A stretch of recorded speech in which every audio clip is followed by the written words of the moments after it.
Всем привет, меня зовут Эдуард Кичигин, и это немножко нетипичный для моего канала будет опять видос, что какие все время эксперименты. В нем это будет такой цикл. Я буду рассказывать немножко того, что уходит далеко, в самое начало того, как я начал всем этим заниматься пейзажистикой и рисованием. И кому интересно, вот этот, как опыт ну, такими фрагментами, интересными фрагментами, я нашел для этого интересный инструмент. Мне Facebook все время подкидывает там воспоминания, там, и Instagram это подкидывает воспоминания.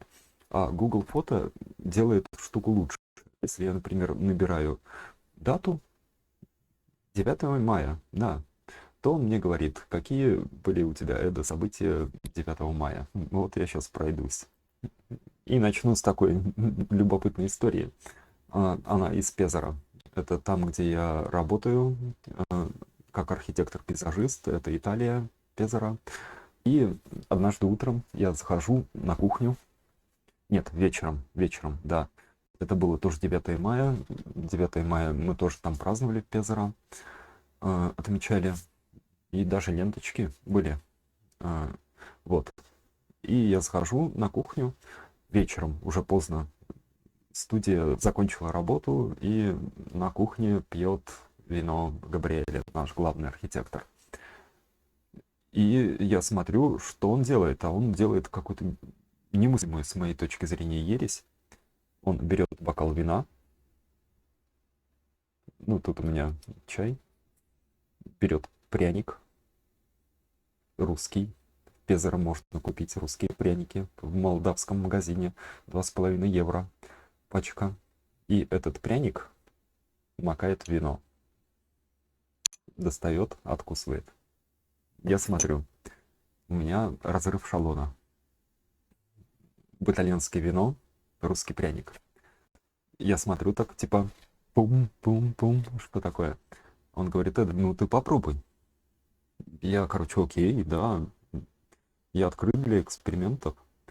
Беру пряник, наливаю вино, макаю туда пряник и обалдеть. Вот, ну это нужно попробовать. Это нужно просто попробовать. Нужно хорошее вино и нужны нормальные пряники. Ну, не помню, какие у нас там пряники были. Ну, короче, вот сейчас я покажу. В общем, вино было вот такое.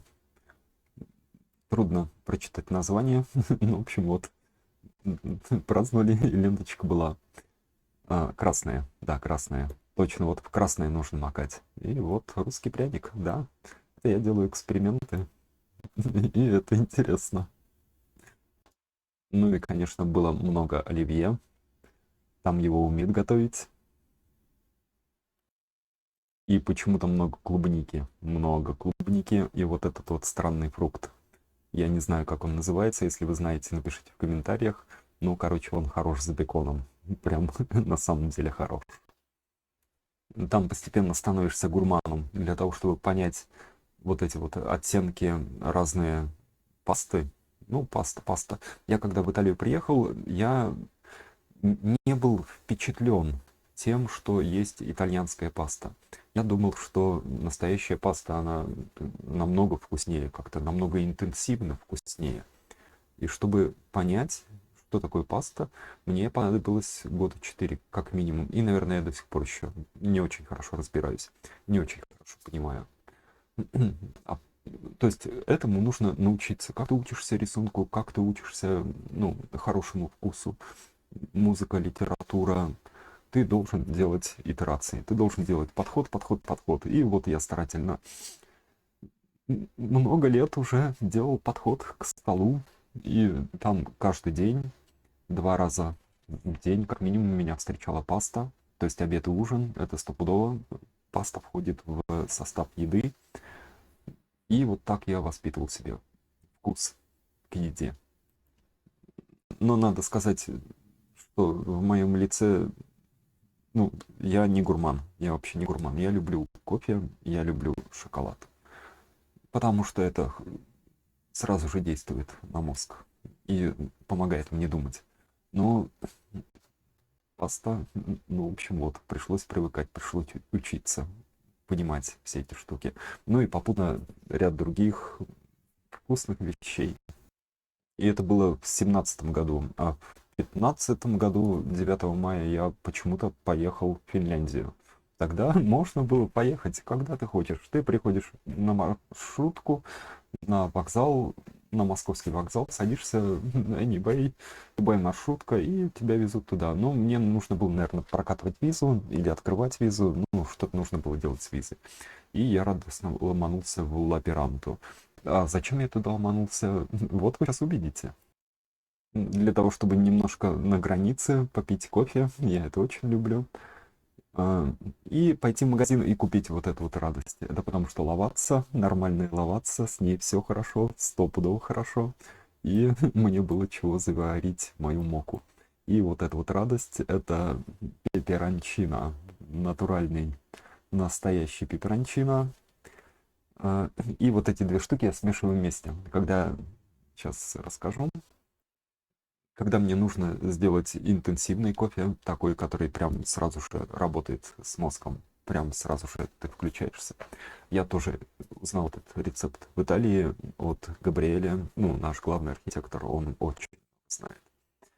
А, И когда мы берем мокку и насыпаем туда кофе, ну, наливаем воду сначала, потом ставим вот эту вот емкость для кофе, насыпаем туда кофе и берем немножко пеперончино, чуть-чуть буквально, ну, он должен быть настоящий, итальянский, натуральный.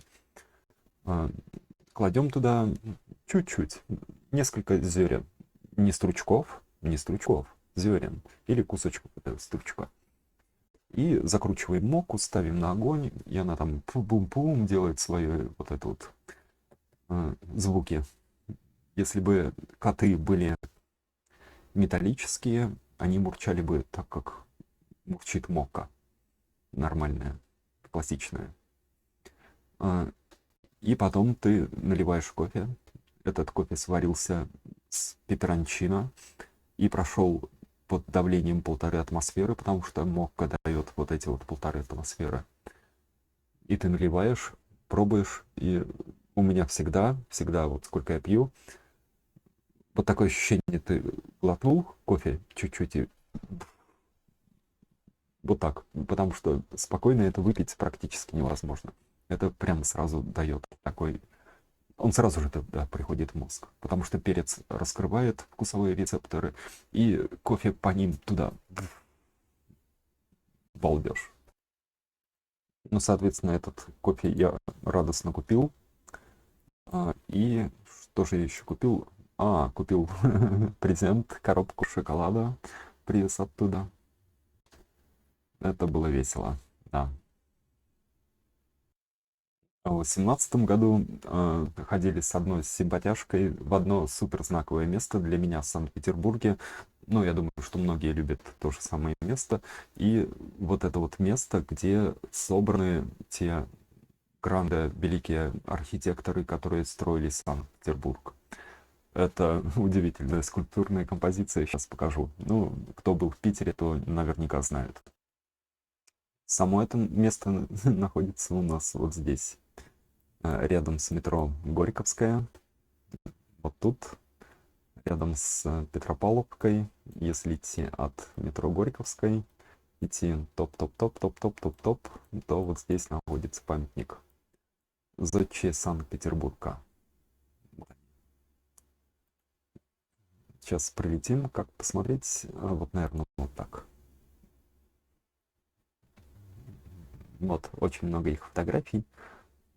Ну, всякие. Собственно, я-то покажу, наверное, свои. Да. Вот, походили тут, пофоткались. Тык-тык-тык-тык. И у меня такая забавная идея фикс на этом кресле. Тоже хочу я сидеть. И нет. Ну, туда может сесть на самом деле любой, кто приходит туда радостно. То можно посидеть и почувствовать себя в окружении всех этих великих людей. И так корона моя чудовищная здесь вот покой мне не дает, то я, в общем, думаю и думаю об этом, и остановиться не могу. Да. И вот с того же дня картинка, это делал какой-то проект. По-моему, я делал первые прикидки для тех проектов, которые были прошлым летом в Коммунаре, и делал какие-то разбредовки. Это один из парков, которые там планировались. С любопытством смотрю на те маленькие проектные идеи, которые я туда вкладывал. Ну, в общем, вот так работает скетчинг практически. А в прошлом году, как все помнят, началась вся вот эта вот история, которая вот теперь перевернула мир с этой всей пандемией, со всеми этими проблемами. А, И были там первые месяцы, когда все сидели дома, а потом начали понемножку выходить. И Питер был пустой, совершенно пустой. И природа начала очищаться. Такая потрясающая чистая Нева была. Такое чистое небо. Так, как-то это вообще было невероятно. И всех достало сидеть дома уже, да. А танцы мои любимые накрылись. Ну, как? Ну, нет, они были, да. Ну, в общем, опенов не было. А опены я очень люблю, обожаю, и я надеюсь, там в ближайшее время начнутся тоже снова в Петербурге. Буду ходить снова, дэнсить. А вот тогда никто этого не делал. И стрелка Васильевского острова, она была закрыта. Ну, закрыта, в смысле, никто не танцевал, да, все по домам сидели. Ты идешь по городу, и ты видишь, ну, один-два человека, а где все остальные? Вообще непонятно. Ну, понятно. В общем, все это пережили. А, Мне тогда удалось взять подругу одну, очень симпатичную, и пойти немного потанцевать, да, на стрелке. Ух, ну, в общем, я взял мобильник, включил там бачату, сунул мобильник себе сюда, у меня есть карман на копте, и мы дэнсили на стрелке Васильевского острова. И там еще тусили байкеры. А байкеры хотели пялиться на подругу, а подруга говорит: нет, я не хочу, чтобы на меня пялить, пойдем на другую сторону. Мы перешли на другую сторону стрелки, а там подъезжает милиция и прогоняет байкеров. Говорят: переходите, уезжайте отсюда.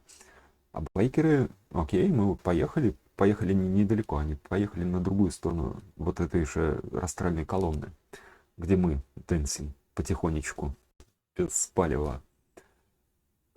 Ну, окей, мы пошли обратно в другую сторону. Их оттуда тоже, по-моему, турнули. Они пошли обратно, а мы пошли опять дальше. И это было весело и симпатично. И вот немножко кадров с тех танцев.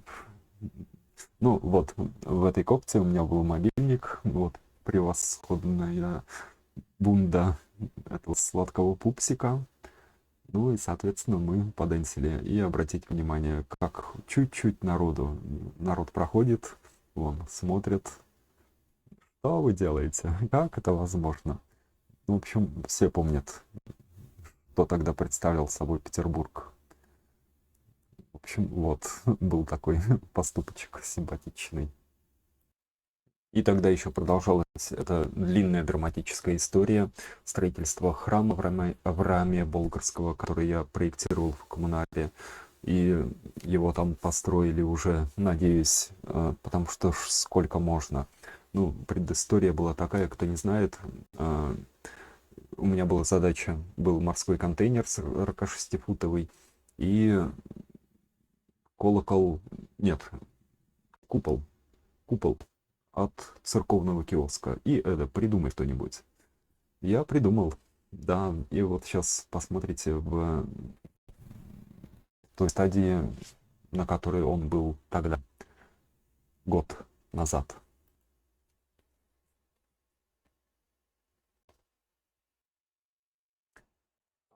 Сейчас он выглядит в состоянии немножко таком, я думаю, что более приличном. На самом деле я давно туда уже не приезжал, не знаю, как его доделают рабочие. Ну, в общем, честно говоря, об этом чрезвычайно волнуюсь. Ох-охо-хо-хо-хо-хо.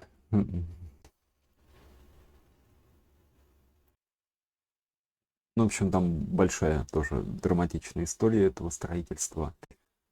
А, И когда она подойдет к концу, я, конечно, постараюсь сделать видео про это подробное. Ну, в общем, посмотрим. Вот такие 9 мая у меня были в ретроспективе лет 5 назад. Весело. Интересно, как будет этот 9 мая. Всем праздника. Всем хорошего праздника и памяти подвига наших предков. Мне дедушка, я один раз спросил дедушку, ну, когда был маленький, скажи мне про войну. Он рассказал. Он дошел до Берлина, а бабушка пережила блокадный Ленинград. Я один раз спросил, больше я не спрашивал. Мне хватило того раза надолго. Всем чао-чао.